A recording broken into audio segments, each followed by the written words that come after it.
Milenio 3, la nave radiofónica del misterio. Más que nunca, porque estamos viajando a través de la Tierra y el espacio. Empezábamos con los sonidos del infierno.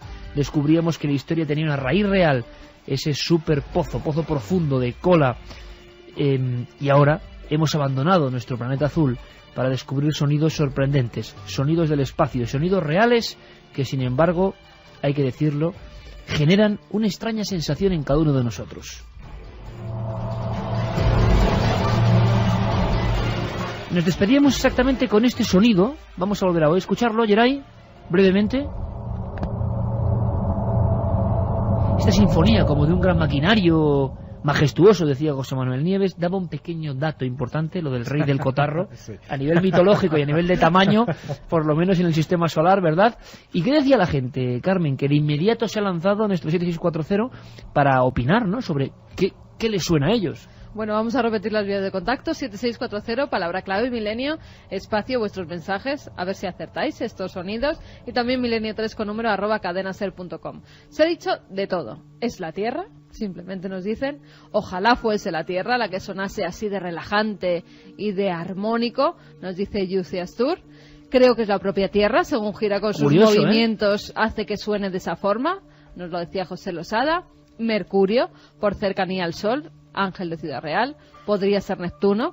Hola milenarios, eso suena a Venus, un sonido majestuoso, el silencio debajo del mar, Miguel de Málaga. Marte y sus misterios, José Luis desde Anda de Duero. Es la Tierra lanzando su mensaje de vida al universo, opina Marcos de Cantabria. Solo podemos decir que la Tierra no es, pero la Tierra luego la vamos a escuchar. La vamos a escuchar, sí. ¿Cómo suena la Tierra? Bueno, Miguel de Granada nos dice, es Júpiter, el rey del cotarro del sistema solar después del Sol. O sea que ahí la pista le ha valido, ¿eh? Le ha valido la pista, es el único que ha acertado.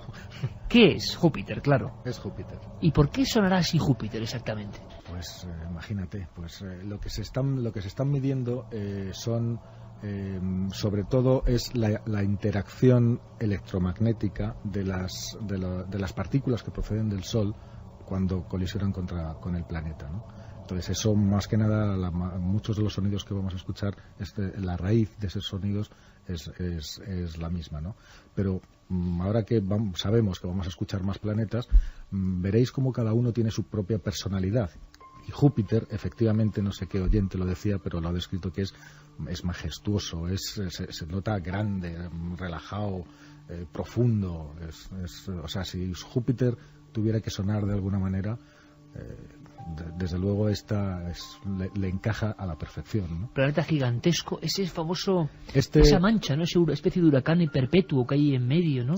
Este sonido, que no lo hemos dicho antes, fue grabado hace muchos años. Fue grabado hace más de 30 años por las sondas Voyager, que fueron lanzadas en los años 70 y que ahora están en los confines del sistema solar, abandonando el sistema solar, ¿no? Entonces, a su paso por Júpiter, captaron estos sonidos. Y yo he traído otros sonidos también de Júpiter, de la atmósfera de Júpiter, concretamente de la atmósfera, grabados 30 años después por una sonda moderna en el año 2001, por la sonda Cassini, que tenemos varios sonidos de la sonda Cassini.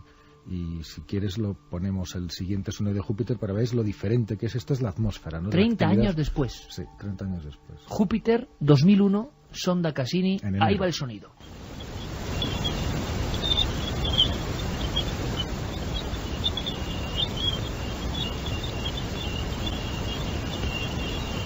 Aquí permíteme que haga un alto en el camino, porque yo decía que uno de estos sonidos me parecían pájaros. Pues es este, sí. Escuchad, por favor.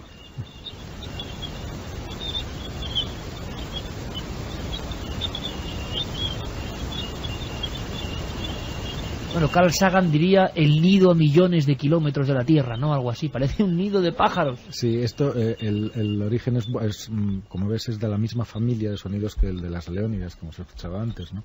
De partículas que están entrando. Estos sonidos no captan lo que es el volumen del planeta, sino que son sonidos, ya te digo, atmosféricos.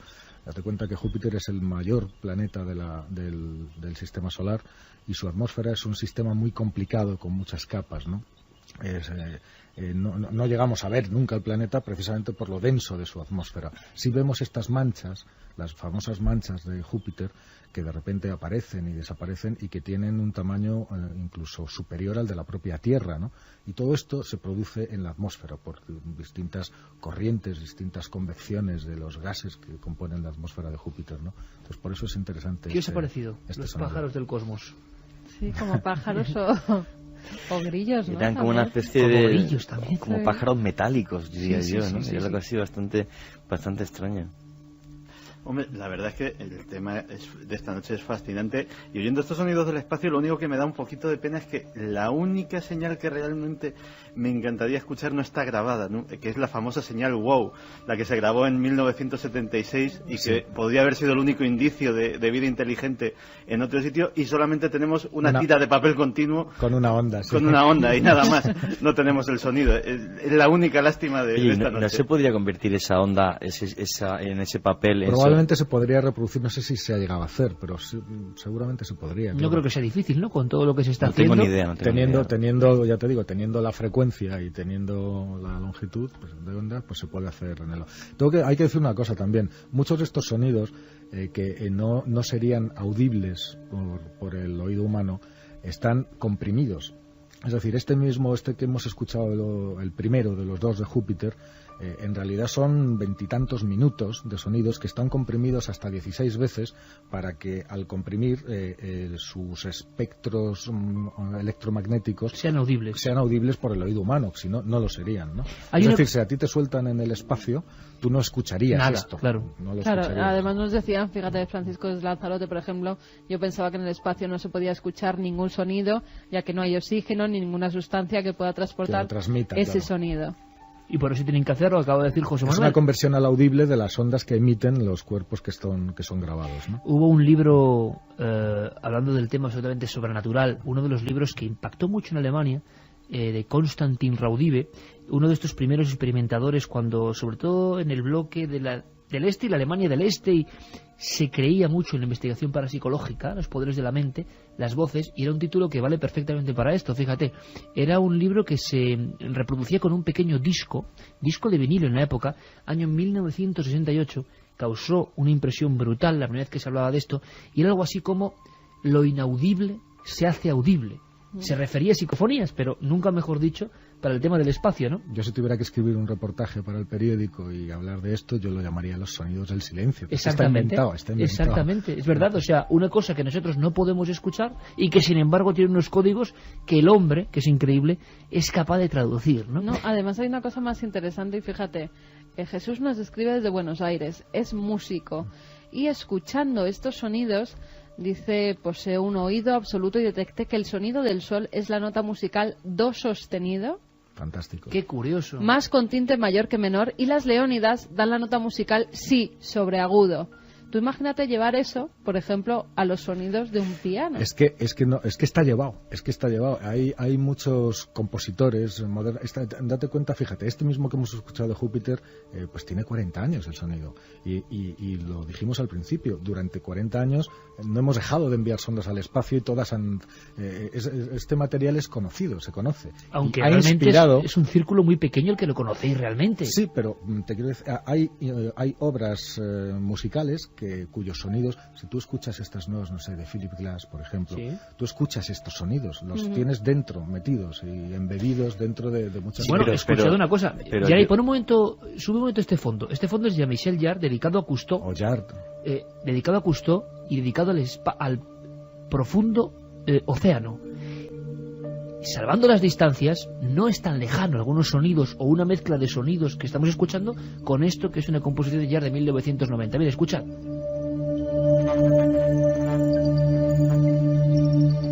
Están esos ecos de fondo, ¿no? Claro, han servido, como decía Carmen, han servido como fuente de inspiración también. Pero es que hay que pensar en una cosa, o sea, el hombre hace muchísimo tiempo intentó codificar en música cómo sonaría el universo. Claro. Si yo tengo, bueno, por lo menos un caso que recientemente he estado leyendo porque me apasionó. Todo el mundo ha visto la danza de los sufíes en Turquía, que son unos hombres que visten de blanco y giran. Bueno, pues Rumi, conocido como el Mevliana, el maestro, antes de morir en el siglo XII, dejó escrito que para él el universo tenía que ser armonía y música. 2 siglos más tarde de su muerte, uno de sus discípulos inventó este baile que significa cómo los planetas giran en torno a sí y en torno al Sol, que es el maestro que se pone en el centro, y la música es como ellos pensaban que sonaría el universo. O sea, esto ya lo hizo el hombre en el siglo XIV en la región de Konya, en Turquía. Bueno, una cosa más, lo que es alucinante, lo que ha llegado esta especie, ¿no?, es a que ahora en directo, 2:17, un músico de Buenos Aires esté participando de esta conversación y diciendo que las notas del Sol, parece mentira lo que hemos alcanzado, ¿no?, a él le suenan a ciertas notas musicales. Seguramente si la ciencia y el arte en este caso se funden, el resultado tiene que ser magnífico, estremecedor, ¿no? Bueno, también nos escriben desde Corea del Sur, esperemos. ¿Ahora mismo? Ahora mismo. Pues un saludo desde Seúl. Víctor, un abrazo en la distancia, os escucho desde Corea del Sur. Bueno, qué maravilla, Víctor, gracias por estar ahí. Estamos todos en el espacio, cientos de miles de amigos hilados por el sonido, yo creo que más... no sé cómo definirlo, ¿no? Fascinante es poco. Seguimos el viaje de la nave, José Manuel, y nos marchamos casi a Saturno. En correlación, ¿no?, por posición. Yo creo que uno de los planetas más enigmáticos, de niños cuando dibujamos el espacio siempre hay uno que le ponemos el anillo, y es una imagen que está en el inconsciente colectivo, ¿verdad? ¿También tiene sonidos? También tiene sonidos. Además, he traído 2 sonidos diferentes de Saturno. El primero es de las auroras boreales de Saturno, que hay unas... están fotografiadas y filmadas en vídeo. Hay unas maravillosas auroras boreales, igual que suceden en las zonas polares en la Tierra, cuando las partículas electromagnéticas procedentes del Sol interaccionan con la atmósfera. Producen esas ondas de luz, esas cosas tan maravillosas que son las auroras boreales, ¿no?, que son fenómenos electromagnéticos en la atmósfera, en las capas altas de la atmósfera. Eso también tiene su sonido, también se puede traducir a sonido. Y en Saturno suenan como el siguiente que vamos a escuchar.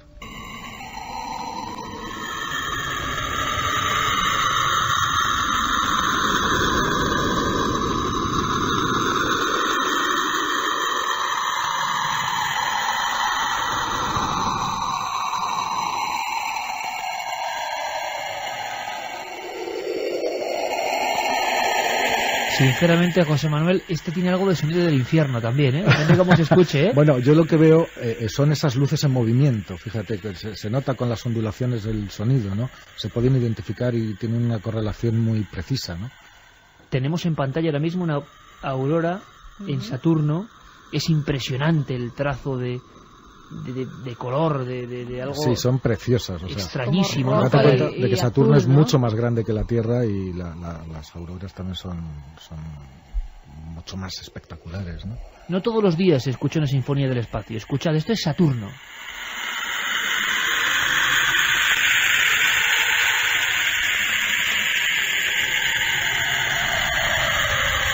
Mira, se ven todas las ondulaciones.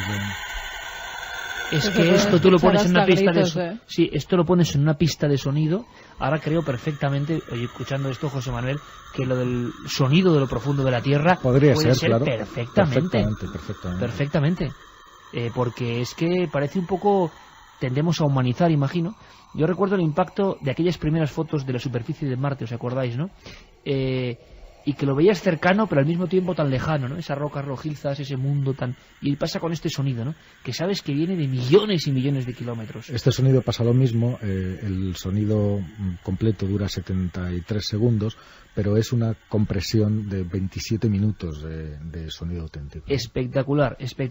Tenemos más de Saturno. Claro, y tenemos de ese elemento que es el absolutamente... Los anillos. Veréis qué diferencia, porque los anillos de Saturno que están compuestos también por partículas y por polvo y por restos, se piensa que también de una luna que no se llegó a formar, ¿no? Y que de tantos choques unos con otros tiene diferentes anillos, y en cada uno de ellos hay un tipo de partículas o de pequeño polvo distinto. Se nota muchísima más actividad y es mucho más violento el sonido de los anillos. Carmen, ya lo verás. Yo lo relacionaba con algo relajante. Lo digo porque antes pensabas que era Júpiter. Sí, pues fíjate qué relajante es. Verás. Bueno, anillos de Saturno. Tantas veces los hemos dibujado y esta noche los escuchamos.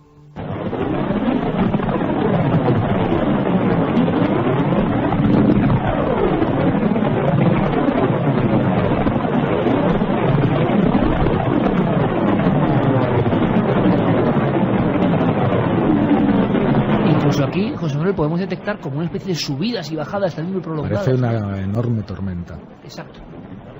Una tormenta cósmica lejanísima. Si a mí me dicen, por ejemplo, que el sol... Un terremoto, ¿eh? Claro, suena así, sí me lo creo. Sonar la Tierra. Sí me lo creo. Fíjate, escucha.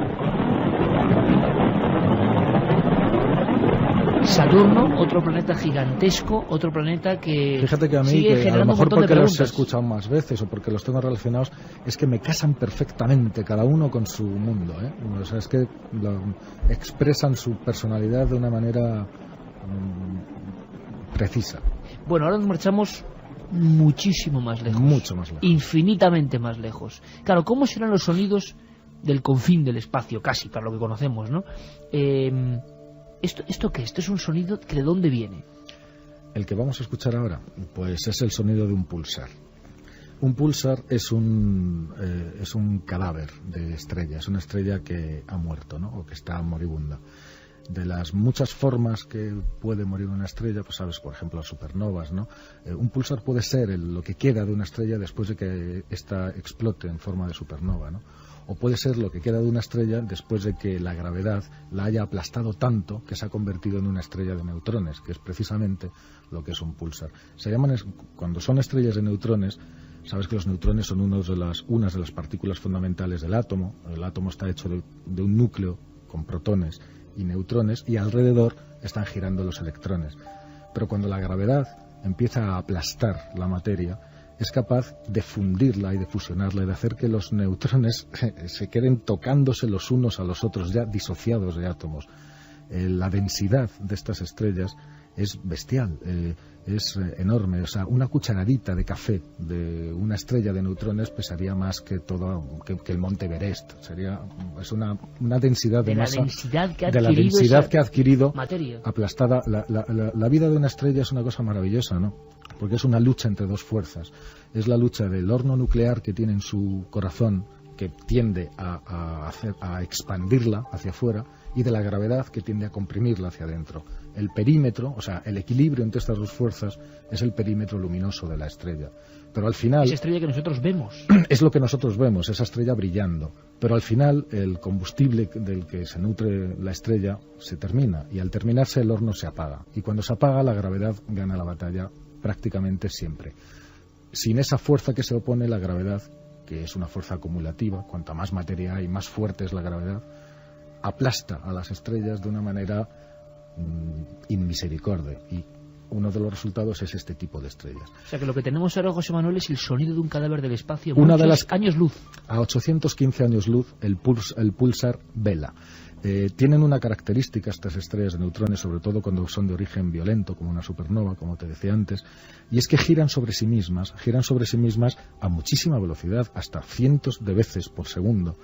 Entonces emiten pulsos, por eso se llaman púlsares, emiten ondas electromagnéticas que cada vez están girando sobre sí mismas como peonzas, y cada vez que esas ondas apuntan hacia la Tierra, captamos un pulso de esas ondas electromagnéticas que nos llegan. En este caso, Vela gira sobre sí misma cada 89 milisegundos, es decir, a una velocidad muy grande, y los pulsos que vamos a escuchar son precisamente esas ondas electromagnéticas llegando a la Tierra. Cada golpe que vamos a oír es un giro de la estrella. Una estrella moribunda que podemos escuchar.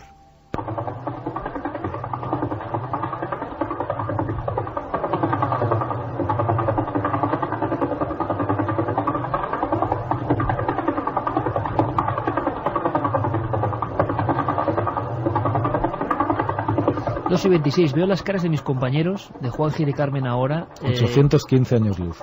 815 años luz. Veo sus caras además como una especie como de inquietud, de fascinación, de melancolía al mismo tiempo. La gran pregunta es cómo el hombre, esta especie tiene algo de maravilloso indudablemente, ha logrado captar el sonido de un mundo que seguramente jamás podrá visitar, ¿no? Jamás. Date cuenta de que cada año luz son 9,6 billones de kilómetros. Y eso viene de allí, por favor, vamos a escucharlo, esto es increíble.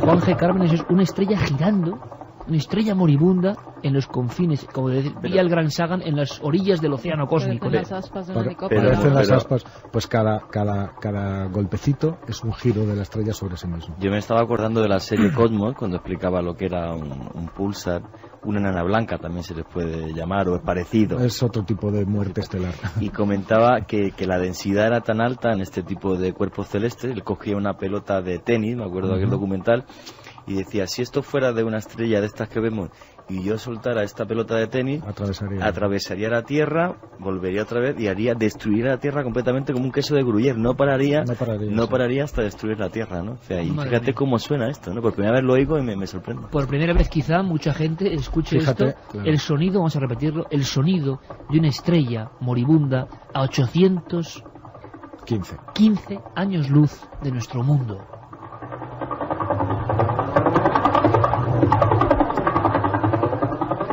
Pocas palabras, ¿no? Para añadir a esta noche de sonidos: Júpiter, Saturno, las Leónidas, el Sol, casi el corazón de la Tierra. Pues quedan cosas.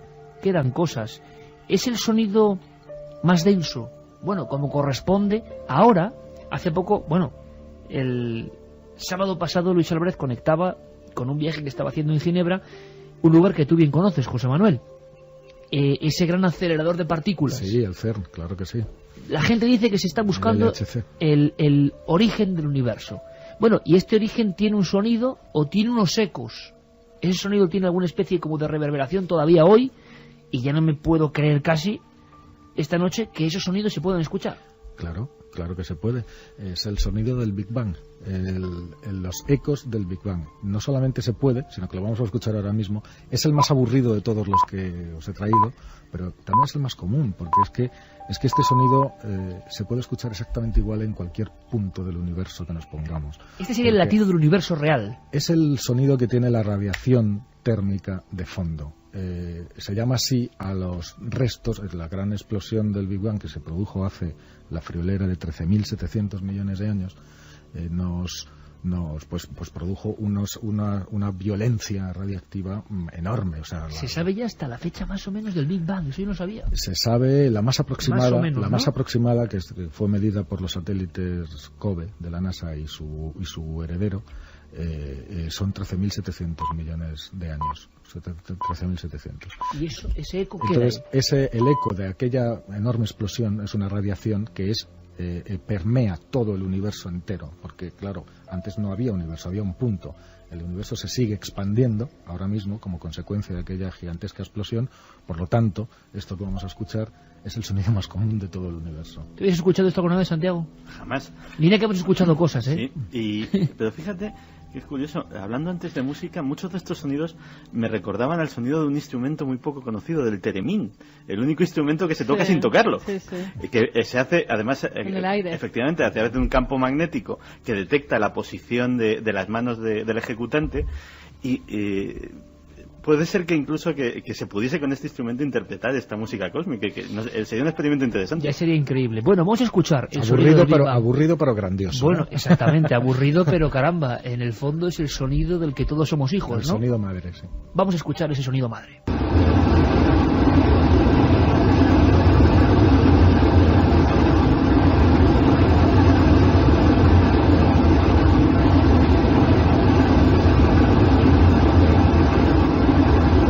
Constante, como una gigantesca cascada, en el fondo es... Constante, claro. Constante. Esto es... Iba a decir la vida, pero tampoco es la vida, es la realidad, ¿no? No, esto es lo que queda de aquella gigantesca explosión. Y que sigue prolongándose. Una de las cosas que me impresionó, leyendo un poco lo poco que uno sabe del universo, conceptos básicos, porque a veces da la sensación de que lo han contado tan mal, pues bueno, lo han contado tan poco divertido, tan poco ameno, que una gran parte de la población, y eso tú y yo lo hemos hablado mucho, se ha quedado sin este conocimiento, claro. porque claro, rehuye de él, porque ve fórmulas, y bueno, que eso debe ser, pero debe ser para los especialistas. Y sin embargo, cuando uno sabe que en cierto momento de la historia, no hace tanto tiempo, empiezan a ver que hay una especie como de leyes, que el alejamiento del espacio, de alguna forma, tiene una especie de lógica, empiezan a pensar que todo se expande desde un punto original. ¿Y hasta cuándo se expandirá? Y claro, la gran pregunta, ¿no? ¿Y desde cuándo es esto? Todos son preguntas, claro, porque hay un punto inicial que está ¿dónde? ¿Flotando dónde? No es dónde. Ahora mismo, lo primero que hay que ser conscientes es que cuando miramos hacia el espacio, cuando miramos hacia el Sol, cuando miramos hacia las estrellas que son más lejanas, hacia galaxias mucho más lejanas, lo que estamos haciendo es ver el pasado. Estamos viendo el pasado. Cuando miramos al Sol, que lo tenemos cerquita, a 150 millones de kilómetros, que no es nada en términos galácticos, estamos viéndolo como era exactamente hace 8 minutos, no como es en el momento en que lo miramos, porque 8 minutos es lo que tarda su luz en recorrer la distancia que lo separa de la Tierra y llegar hasta nuestras retinas, ¿no? O sea que sí que hay viajes en el tiempo. Claro, mirar al Sol, o sea, mirar a las estrellas es un viaje en el tiempo, pero el Sol, ya te digo, es nuestra estrella, vivimos en ella y vivimos de ella. 8 minutos luz. Júpiter, que está más lejos, está a 20 minutos luz. Eso quiere decir que nosotros cuando miramos a Júpiter lo estamos viendo como era hace 20 minutos. Si Júpiter estallara en 1000 pedazos y nosotros lo estuviéramos mirando, no tardaríamos 20 minutos. Pero a medida que nos vamos alejando, eso aumenta también. La estrella más cercana, nuestra vecina, que es Alfa Centauro, está a 4 años luz. Y es nuestra vecinita de al lado, ¿no? Entonces tardaríamos 4 años, o sea, nosotros podemos, si dejara de existir en este momento, nosotros tardaríamos 4 años en darnos cuenta. Seguiríamos viéndola durante 4 largos años. Vamos a aumentar la escala. Si nos vamos a la galaxia más cercana, la nuestra es la Vía Láctea, que es en la que vivimos, una galaxia espiral, nosotros vivimos en uno de los brazos exteriores. Pero nuestra galaxia viaja con un grupo de galaxias, y la más cercana a nosotros es Andrómeda. Y Andrómeda está a 2 millones de años luz. 2 millones de años luz quiere decir que cuando la estamos mirando no había hombres. No había hombres todavía. O estaba Lucy en los Australopithecus afarensis, ahí haciendo sus primeros pinitos, ¿no? Y si dejara de existir esa galaxia, tardaríamos 2 millones de años en darnos cuenta. Nuestra galaxia con nuestro grupo, que son unas 20 galaxias, viaja al lado de otros grupos, ¿no? De otros que se llaman cúmulos. Y cada cúmulo está hecho por unas decenas de galaxias, por unos cientos de galaxias. Y formamos todos juntos un supercúmulo que ya tiene miles y tiene de millones, o sea, tiene ya decenas y centenares de millones de años luz. Con lo cual, estos supercúmulos, que nosotros pertenecemos a uno que se llama Sagitario, es el cúmulo de Sagitario, viajan a su vez en grupos más grandes y mayores, que son grupos de grupos de grupos de grupos, ¿no? Pues imagínate, las dimensiones son enormes, y a donde nos llevan, por eso el dónde, miremos hacia donde miremos, nosotros si miramos a 13.700 millones de años luz, cosa que se ha hecho, hay fotografías de eso, hay imágenes, más que fotografías son imágenes, lo que miremos al norte, al sur, al este o al oeste, vamos a ver lo mismo, porque es el mismo punto. Eso parece difícil de entender, pero tiene su lógica, ¿no? Porque todas las partes más alejadas del universo a las que nosotros estamos mirando partieron de un único punto, con lo cual ese punto está allí, en el lejanísimo pasado. O sea, las dimensiones cósmicas, que desde luego para nuestra mente humana son tan sobrecogedoras que nos acabamos perdiendo y siendo muy conscientes de lo pequeños que somos, ahora pequeños pero milagrosamente también audaces para registrar todo esto. Y como homenaje un poco a la Tierra, José Manuel, como homenaje a nosotros mismos y como final de este viaje, que te agradezco porque ha sido alucinante y creo que para la audiencia también lo ha sido, ¿por qué no escuchamos lo que decía tanta gente, no? ¿Por qué nos escuchamos a nosotros mismos? ¿Cómo suena la Tierra desde el espacio? Pues precioso. ¿Y cómo se ha captado esto? Y desde los satélites, que tenemos centenares de satélites en órbita. Y que algunos han chocado, por cierto. La semana pasada algunos chocan. Bueno, pues ellos han captado casi a coro este sonido. Esto es el sonido, el latido de Gaia, de la Madre Tierra.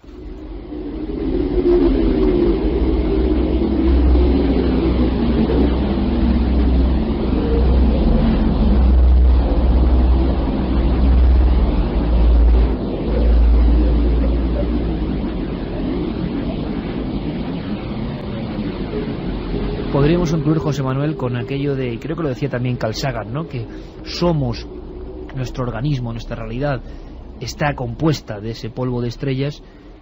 Hemos sido una especie, somos una especie que ha ido diferenciándose de la naturaleza. El milagro es que miró las estrellas como si añorasen, ¿no? El lugar donde procede, pero lo alucinante es que hemos llegado a grabar, a sentirlas, a escuchar el espacio y a poder ponerlo a otros congéneres. Yo creo que eso es un viaje maravilloso. Sí suena la Tierra, ¿no? Suena como un viento cósmico, sí, ¿no? Como ves, cada mundo tiene su propia personalidad. Ahora que los hemos escuchado varios, nos podemos dar cuenta de eso, ¿no? O sea, son inconfundibles. Igual que lo son a la vista, también lo son al oído. Totalmente. Bueno, ¿qué os ha parecido, chicos, el viaje? Tremendo. Parece increíble cómo ¿Tú el sacas universo... ticket para una segunda vuelta, no, Juanje? Bueno, por favor, pero ya. Pues podríamos Fíjate, hacer un día otros hay mucha sonidos. gente que dice que le dan más miedo estos sonidos que cualquier tema extraño de los que hablemos. Pues es muy interesante. Y nos vamos a guardar sonidos. ¿Qué te parece, José Manuel? Nos vamos a guardar sonidos, porque hay sonidos de las profundidades, sonidos de un sinfín de cosas, repito, científicas, Sí. que nos hacen asomarnos a un espejo infinito. Aquello que decía Nietzsche, ¿no? Que cuando uno se asoma al abismo, el abismo se refleja en él. Y la sensación, yo creo que no negativa, sino positiva, es que estamos oyendo unos sonidos que tienen que ver algo con nosotros tan remoto, Por supuesto pero que sí. que está ahí, ¿verdad? Y esa frase que decías de que somos polvo de estrellas es literalmente cierto. El 99% de la materia ordinaria, es decir, de la que está hecha de átomos, que hay del universo, es hidrógeno. Y todo lo demás sale de las explosiones de las supernovas y de las muertes de estrellas. O sea que, evidentemente, la materia sólida de la que se hace la Tierra, los planetas, tú y yo, las sillas, las mesas, procede de las estrellas. O sea que todos somos estrellas, no Sí, solo sí. algunos, desde luego. Lo somos. José Manuel Nieves, jefe de Ciencia y Tecnología de ABC. Menudo lección, menudo viaje, yo te lo agradezco enormemente, el equipo también y los oyentes también, que es lo importante. Con la nave de la radio en la cadena SER hemos abandonado el planeta azul, hemos viajado por planetas, hemos escuchado cometas y seguro que podemos hacer experiencias de este tipo de aprendizaje. Yo, de verdad, bueno, estoy tan emocionado que a ver si mañana, hombre, te pasas por el plató de Cuarto Milenio y nos hablas de algún animal inmortal que está causando mucho impacto. No me cuentes nada. Mañana. Esa historia, ¿no? Lo dejamos para mañana. Lo dejamos para mañana. José Manuel Nieves, amigo, un placer, un honor. Muchísimas gracias. Gracias a ti, Iker. Santi, te ha gustado, ¿verdad? Me ha gustado y como muy bien dices, esto llama a partes muy primitivas y muy poco racionales de nuestro propio cerebro. Parece que es una llamada de eso, de la negrura del espacio, como diciendo que le pertenecemos.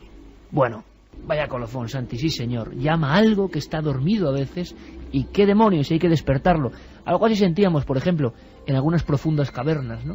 Cuando delante de algunas pinturas decíamos, no hemos ido nosotros, pero parte de nosotros está aquí. Pues con los sonidos del espacio, cósmicos como este que pone Jeremy Martínez, nos marchamos. Sonidos para una noche inolvidable. Y ahora, ¿qué os parece, amigos? No para descansar, sino para sobrecogernos. Si no vamos a otra parte más íntima todavía del ser humano, que pueden ser casi los ecos del terror. Nos he dejado un relato. Sabía que esta noche era especial. Teo Rodríguez, nuestro compañero, además sabéis que ha tenido una operación, nada, una tontería, no ha pasado nada, está fenómeno, pero no sé, imaginaos a Teo en un hospital, pues le ha salido una historia. Le ha salido una historia que nos la cuenta de esta forma.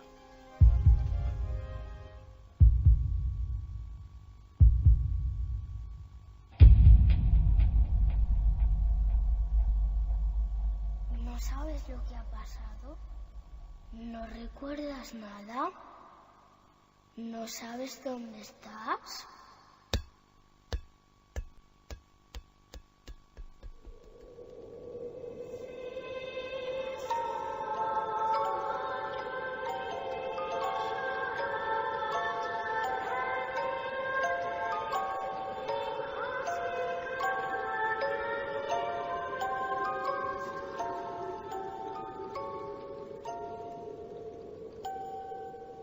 Fueron preguntas que vi en su mirada, palabras mudas que cayeron a plomo sobre mi cabeza. Conocía aquel lugar, debía estar allí, pero no sabía cómo había llegado a él. Los intentos por recordar mi último momento de consciencia fueron inútiles. Quizás fuera por la tarde, tal vez por la noche. No me acuerdo de nada.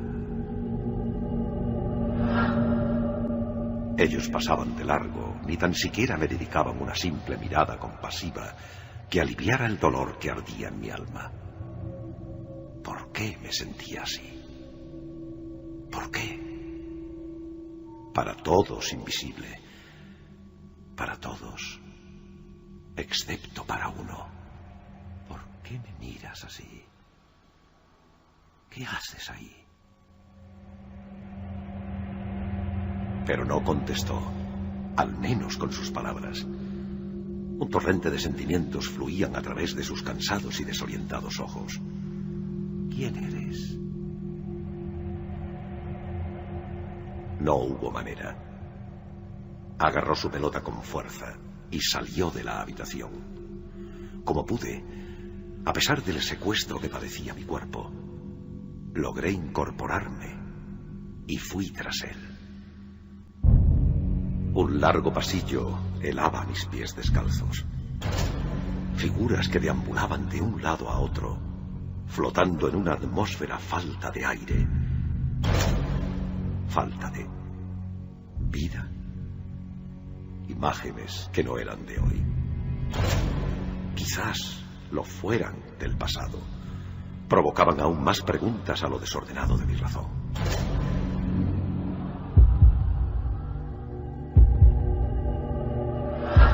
¿Quién tenía delante? ¿Quiénes eran ellos? El miedo hacía temer en mí que quizás yo fuera uno más.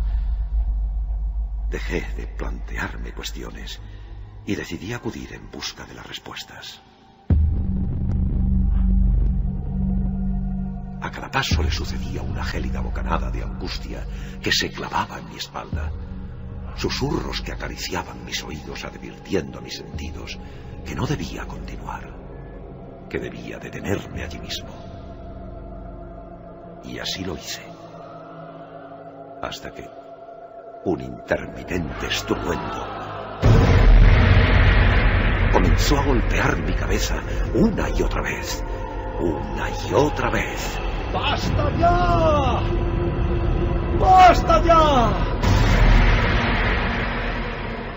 Entonces llegó el silencio con la misma fuerza e intensidad con la que aquellas figuras fantasmales huyeron despavoridas a través de las puertas. A través de las puertas que estaban cerradas.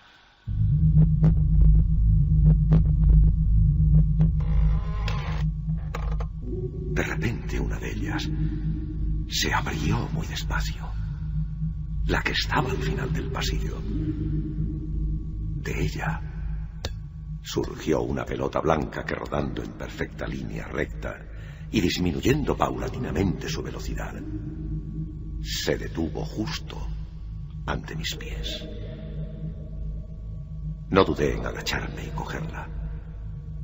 Cuando me incorporé, allí estaba él, bajo el marco de la puerta, con su mirada, con su quietud, con esa mueca silenciosa capaz de paralizar el tiempo. Toma. ¿Es tuya? Caminó hacia atrás, perdiéndose en la oscuridad de la habitación que había tras la puerta de la que surgió. Esta se cerró. Una sensación, más que un acto ordenado por la razón, hizo que caminara hacia aquella puerta. Apoyé la mano sobre el pomo. Antes de girarlo, pegué mi oído en busca de algo que me contara lo que sucedía al otro lado. Si hubiera hecho caso a las señales sonoras, podría decir que allí no había nada, que no había nadie, pero sí había alguien. Era... ¿Qué le pasaba? Lleno de cautela, sigiloso como un gato, abrí la puerta.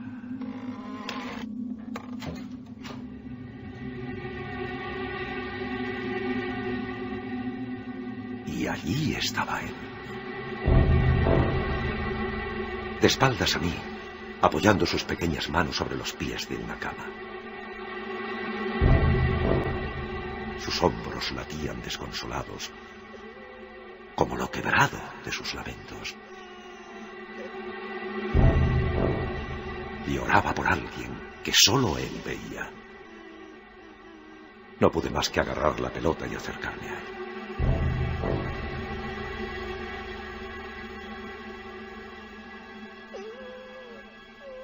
Pequeño, toma. Creo que esto es tuyo. Es Tu pelota, ¿no? El pequeño dejó de llorar. Sin girarse comenzó a murmurar algo. No lograba entender nada. ¿Qué? ¿Cómo dices? Guardó silencio y se giró hacia mí. Dirigió su mirada empapada en lágrimas a la pelota que ahora estaba teñida de sangre. ¿Qué es esto? Mi respiración se aceleró. Mis manos temblaron hasta dejar caer la ensangrentada pelota sobre un charco de dolor que casi cubría por completo mis pies. Un estado incontrolado de ansiedad siguió con la mirada los movimientos de aquel niño que bordeó la cama, hasta detenerse en uno de los laterales. ¿Por qué no la viste? No. No podría creerlo. Eso no era posible. ¿Por qué no la viste? El pequeño comenzó a gritar cara con cara, refiriéndose a quien yacía tumbado sobre la cama. ¿Por qué no la viste? Era el propio niño. Él era quien estaba tumbado sobre la cama. Si el pequeño había encontrado su cama, ¿dónde estaba la mía?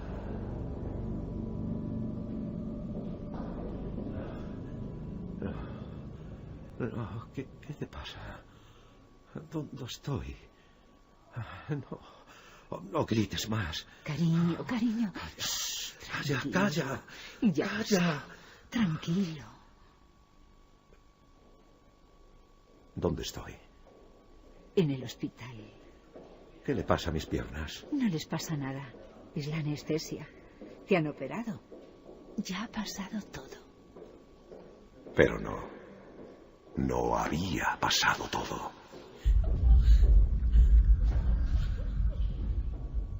¿Qué ha pasado? Pobre mujer. Su hijo, un niño de 7 años, jugaba en el parque con su pelota, se le fue a la carretera y el pequeño corrió tras ella y con tal mala suerte que una moto... Él no la vio. ¿Cómo dices, cariño? Pero... El niño... Él no vio la moto. No la viste. ¿Verdad, pequeño? ¿Con quién hablas? Habla conmigo. Como fecha marcada, ha sido en Grecia. Por eso hablamos de otra noche de objetos volantes sobre el Mediterráneo, 11 de noviembre de 2007, y las autoridades que dan datos concretos. Lo importante, como ocurrió en Manises, y lo vais a escuchar, lo alucinante, es que se ha grabado la conversación entre torre de control y los pilotos. Datos básicos de qué compañía era, cuándo ocurrió. Vamos a ponerlo en claro para que todos los espectadores, todos los oyentes, sepan ahora, se hagan un dibujo mental de lo que pasó. Que desde luego es un caso importante porque, como ocurrió, como un caso gemelo del de Manises, de sobra conocido por todos vosotros, 2 cazas de combate salen de una base aérea persiguiendo a lo que es un OVNI, objeto volante no identificado, que ha amedrentado a ese avión de pasajeros. Era el vuelo 226 del Olympic Airways. Estaban cerca de Atenas, porque desde el mismo aeropuerto de Atenas, personal del aeropuerto puede ver esos objetos, además de 2 aviones más, que también estaba uno de ellos despegando y el otro también iba a aterrizar. Con lo cual hay muchos testigos de este avistamiento, pero el principal es el piloto de ese vuelo 226, que dice que ve una especie de estrella grande que se mueve en una dirección, está de repente fijo y de repente cambiaba. Eso es lo que dice. Sobre todo le extraña lo que brilla. Además dice que cambia constantemente de forma. Cambia de forma, eso es clave. Lo extraño. Y lo que hacen, como bien has dicho, es mandar 2 F-16, que no, dice que no ven el objeto en sí, porque este ya de repente había cogido una velocidad espantosa y desaparece delante de ellos. Con lo cual, las conversaciones que hay están grabadas, pero lo que se dice y la conclusión a la que llegan los expertos, yo no sé qué expertos porque no los nombra, es que se trataba del planeta Venus. Y Venus hace salir a 2 cazas, parece que siempre hay una maniobra curiosa, pero hemos preguntado a 3 ufólogos distintos. A pilotos, ¿no? Bueno, depende de la circunstancia. Vamos a escuchar la conversación, la transcripción en la voz de Fermín y Carlos, de lo que se dice exactamente en ese documento, creo que es importante. Pero algo está pasando en los gobiernos de Europa para que en el último año por lo menos 6 países saquen información de ovnis. ¿Qué está ocurriendo? ¿Por qué ahora exactamente? Este es el documento de lo vivido ese 11 de noviembre sobre el cielo de Atenas. Olympic 266 a Torre. ¿Me reciben? Adelante. ¿Hay algún otro avión que vuele cerca de nosotros? Negativo, ¿por qué? Veo a mi derecha, aproximadamente a la misma altura, un destino desconocido que vuela desde el sur hacia el este. No, no hay nada allí, le está molestando. Por el momento no, pero su altitud y dirección no son estables. ¿Qué es exactamente lo que quiere decir? Porque no tengo ninguna traza en el radar. Aumenta de velocidad y sus movimientos son irregulares. Olympic, continúe en su actual trayectoria y altitud de acuerdo con el plan de vuelo y permanezcan en contacto.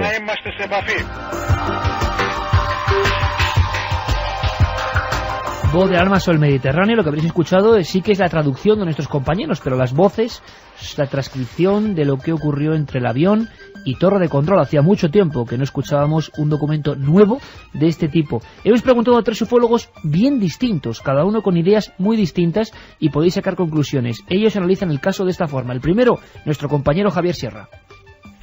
Bueno, mi impresión es que algo está sucediendo en los departamentos de defensa y en los ministerios responsables de la seguridad nacional de toda Europa, porque de un tiempo a esta parte todos ellos están liberando información relacionada con objetos voladores no identificados de reciente factura, casos recientes, casos que no estaban en los listados clásicos de los investigadores y que aportan una luz interesante sobre este misterio.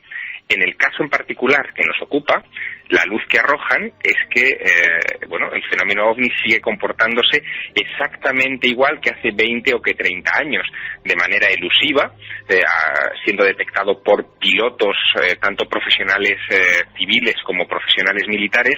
Y hombre, el asunto de Grecia tiene su gracia porque la fecha de aparición de este objeto que impulsó la salida de 2 cazas F-16 para detectarlo se produce coincidiendo con un aniversario que a los españoles nos es muy afín en cuestiones ufológicas. El caso griego fue el 11 de noviembre de 2007, el 11 de noviembre de 1979, otro OVNI obligó a aterrizar en emergencia a un avión de pasajeros en el aeropuerto valenciano de Manises y también provocó el despegue de un avión de combate, en este caso un Mirage F-1, desde la base aérea de Los Llanos en Albacete. La ufología más racional o más crítica, encabezada por el investigador valenciano Vicente Juan Ballester Olmos, también se ha, pronunciado en torno al OVNI de Grecia. Ya veréis una conclusión más diferente. A las 4:20 horas, los pilotos de ese vuelo señalan que son seguidos o visualizan una luz entre 2 puntos aeronáuticos determinados que podría situarse de oeste a este, con un movimiento errático, aparentemente lejana y más o menos a su altura. Podría ser cualquier cosa inicialmente. A las 6 horas, desde la torre del Aeropuerto Internacional de Atenas, se ve una luz hacia la población de Caristos. Preguntan a la Fuerza Aérea griega, en la cual señala que no tiene detección radar. A las 6:02, desde la estación de radar de la montaña de Parnita, se observa un objeto, un fenómeno luminoso que califican como una estrella. Lo graban, pero no hay constancia de radar. A las 6:28 salen 2 F-16 en misión de Scramble para investigar dos aviones. A las 6:45, el objeto que se mantiene bajo observación continua, desde esta montaña de donde está la estación de radar, va dejando de verse a medida que va ganando altura. A las 7:41, los 2 F-16 se recuperan, aterrizan sin haber hallado nada extraño. Como decía Carmen, una posibilidad que a muchos irrita y otros creen que puede ser la real. ¿Venus puede provocar todo esto? Una interpretación no oficial del Servicio Nacional de Meteorología de Grecia señala que podía haberse tratado del planeta Venus, que en ese periodo del año pues estaba especialmente brillante. Este hecho ha sido también corroborado por otros astrofísicos consultados. Esta es la información que conozco en este momento. Bueno, información no oficial, pero ¿por qué sale a relucir Venus cuando varias tripulaciones de avión, 2 cazas F-16 se despliegan sobre el cielo de Atenas. A la vuelta tenemos otra opinión distinta. Ni lo que dice Javier Sierra ni lo que dice Vicente Juan Ballester Olmos, y vosotros tenéis que tener toda la panoplia de posibilidades. A la vuelta vuestros mensajes y muchas más cosas. Santi, ¿tú qué nos vas a contar? Pues vamos a dar malas ideas a la gente. Vamos a contar cómo se mata a un espía. Pero cómo se mata a un espía en la realidad. Porque eso lo hemos visto muchas veces en el cine y a veces la realidad es muy distinta. ¿Juanje?